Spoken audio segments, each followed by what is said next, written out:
হ্যাঁ, আমরা লেডি কনস্টেবলের কিছু ক্যান্ডিডেট যারা আমাদের নোটিশ বেরিয়েছিল 2023 সালে। তো আমরা এখন এখানে মেন যে লিস্টটা বেরিয়েছে সেখানে আমরা পয়েন্ট কিছুর জন্য বাদ গেছি। তো আমরা সেই মেন লিস্টে দেখছি বেশ কিছু ক্যান্ডিডেট দুর্নীতি করে ভেতরে ঢুকেছে। আবার পশ্চিমবঙ্গ পুলিশে মহিলা কনস্টেবল নিয়োগে দুর্নীতির অভিযোগ। আজ বেলা 12টা নাগাদ মহিলা চাকরি প্রার্থীরা পুলিশ রিক্রুটমেন্ট বোর্ডের অফিসের সামনে আসে। তারা রিক্রুটমেন্ট বোর্ডের চেয়ারম্যানের সঙ্গে দেখা করতে চান। তাদের দাবি, পরীক্ষায় ন্যূনতম পর্যায়ে যারা পাশ করেনি তাদের মূল পরীক্ষা পাশ করিয়ে চাকরি নিয়োগের তালিকায় নাম উঠে গেছে। আজ এরা নিজেদেরকে বঞ্চিত চাকরি প্রার্থী বলে দাবি করছে। এরাই চেয়ারম্যানের সঙ্গে যোগাযোগ করে। শ্রেয়া ঘোষ এবং মৌমিতা গোয়েন দুজনের নাম উল্লেখ করলে তড়িঘড়ি পুলিশ কন্ট্রোল বোর্ডের চেয়ারম্যান তাদের নাম নিয়োগ তালিকা থেকে বাতিল করে।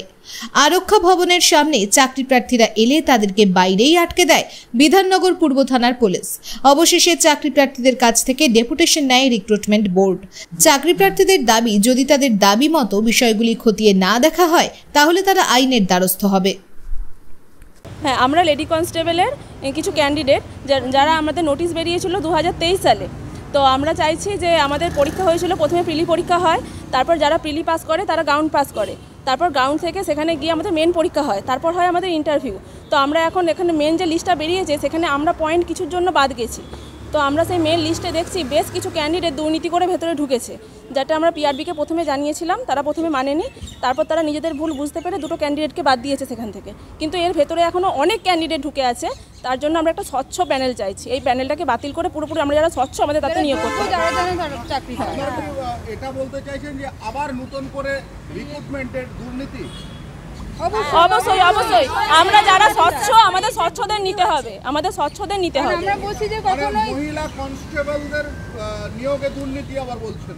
হ্যাঁ হ্যাঁ, অবশ্যই অবশ্যই অবশ্যই। যেটা পিআরবি আমাদের কথা শুনে দুজনকে বাদ দিল কেন? ওরা নিজেরা তো দেখছে ভেতরে এত ভুল হয়ে আছে, ওরা নিজেরা কেন বাদ দিল না? আমাদের কথা শুনে কেন বাদ দিল? তো 6 মার্চে অনেক দিন সময় গেছে। আমরা চাইছি স্বচ্ছ নিয়োগ। আমরা যারা স্বচ্ছ ভালোভাবে পরীক্ষা দিয়েছি, আমাদেরকে যে বাদ দিল ওদের জন্য আমাদেরকে নিয়োগ করতে হবে। আমাদের এটাই দাবি, স্বচ্ছভাবে আমরা নিয়োগ চাই। এইরকম কতজন ক্যান্ডিডেট রয়েছে তোমরা? সেটা আমরা পিডিএফটা দেখতেই বুঝতে পারবো। সেখানে 300 জন মেয়ে আছে যাদের নাম্বার অবিশ্বাস্য, যেটা মেনে নেওয়া যায় না, কেউ মেনে নিচ্ছে না। চেয়ারম্যানের সঙ্গে দেখা করেছিলেন, তিনি কোনো আশ্বাস দিয়েছেন? না, তিনি বলেছেন এই নাম্বারটা পাওয়া সম্ভব। তিনি বলেছেন 85-র মধ্যে 83, 80 এগুলো পাওয়া সম্ভব। আমরা যেহেতু পড়াশোনা করিনি তাই আমরা এরকম নাম্বার পাচ্ছি না। ওরা পড়াশোনা করেছে তাই ওরা পেয়েছে। তোমরা পড়ো, তোমরাও পাবে, এরকম বলছে। 30% মার্কস পাইনি। ভুক্তভোগী কতজন আছেন? অনেক আছে, অনেক। আমরা এই কজন এসেছি, তারা তো প্রায় বাড়িতে ডিপ্রেশনে চলে গেছে, তারা কান্নাকাটি করছে, তারা কেউ আসতে পারছে না, অসুস্থ হয়ে পড়ছে, তারা কেউ আসতে পারে। মাঠ পার করেছিল? হ্যাঁ, আমরা মাঠ পাস করেছি, আমরা মেন পরীক্ষা দিয়েছি, ইন্টারভিউ দিয়েছি। কিন্তু কিছু কিছু মেয়ে আছে যারা প্রিলি পাস করতে পারেনি, তারা এখানে চলে এসেছে। কিভাবে তারা এলো? পিআরবি বোর্ড বলছে নাকি টেকনিক্যাল প্রবলেম। মানে দুর্নীতির গন্ধ পাচ্ছে। হ্যাঁ, টেকনিক্যাল প্রবলেমটা কতবার হয়, কতবার টেকনিক্যাল প্রবলেমটা হয়।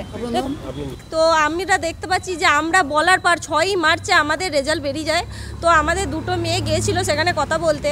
তো ওনাদের চেয়ারম্যান আমাদেরকে সেইভাবে কোনো আশ্বাস দেননি। তারপরে আমরা প্রমাণ যখন দেখতে পাই তখন সেই প্রমাণটা দেখায়।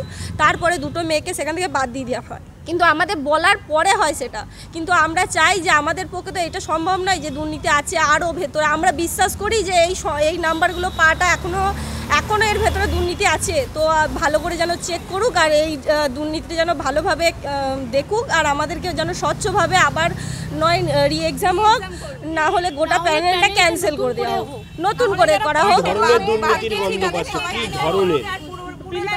আমরা দেখতে পাচ্ছি একটা মেয়ে ভালো করে পিলি পাস করেনি, টেনে টুনে পিলি পাস করেছে, তারা 1 মাস আগে, হ্যাঁ পুরো পিলিতে দেখতে পাচ্ছি কাট অফ ক্লিয়ার করেনি, অনেকজনা টেনে টুনে পাস করেছে। 1 মাস আগে তারা কলকাতা মেন্স পরীক্ষা পাস করেনি, তারা কি করে কলকাতা লেডি কনস্টেবলে 85-র মধ্যে 83, 84 পেয়ে যেতে পারে? তো আমরা মনে করি যে এটা যেন স্বচ্ছভাবে নিয়োগ হয়। আমরা এটাই যারা পয়েন্ট কেটেছি তাদের জন্য সবাইকে তাহলে চাকরি পয়েন্ট 1 নম্বর 2 নম্বর আমরা মনে করি সবাই আমরা পাওয়ার জন্য যোগ্য। আর আমরা যেন ভালো করে এই সবাই গোটা প্যানেলে যারা আছি তাদেরকে দেখুক ভালো করে সবাই। 300 নম্বর আছে, তোমাদের যদি দাবিটা না মানা হয় পরবর্তী ক্ষেত্রে কি করবে?